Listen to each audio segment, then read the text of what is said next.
अच्छा सुनो, सब्सक्राइब करते वक्त ना घंटी बजा देना ताकि जब मैं ऑनलाइन आऊँ। आप सुन रहे हैं डीजे रघुवीर सिंह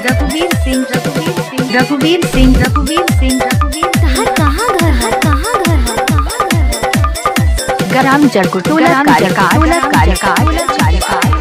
और कराम राजा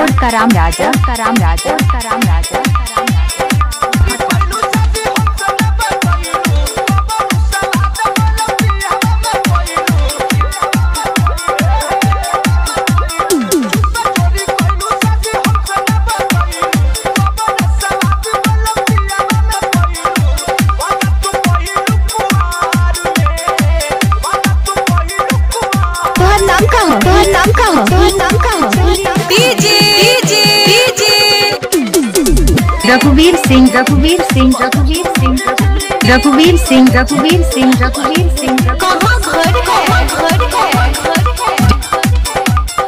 ग्राम जरकुटोला कार्यकाल और कराम राजा मोबाइल नंबर 8737987166।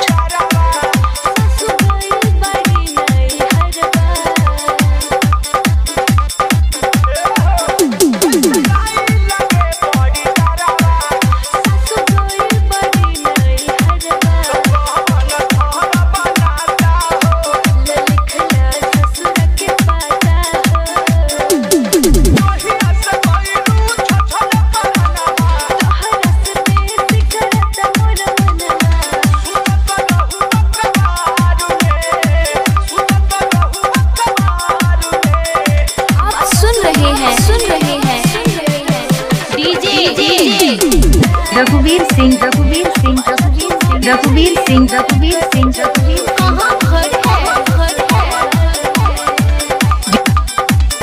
ग्राम जरकुटोला कार्यकाल और कराम राजा मोबाइल नंबर 8737987166।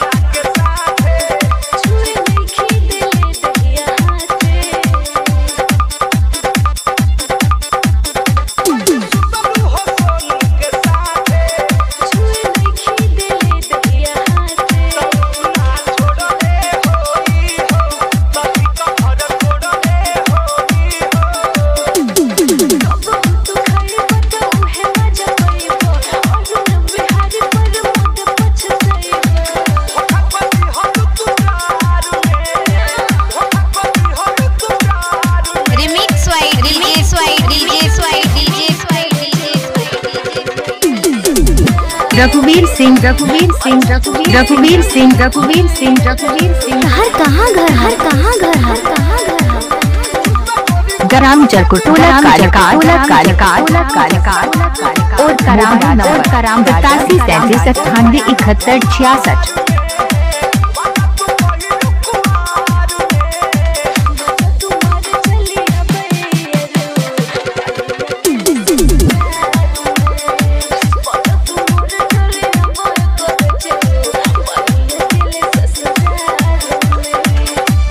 ऐसे एल्बम बनाने के लिए आप रघुवीर बाबू से संपर्क करें। Mobile number 8737987166।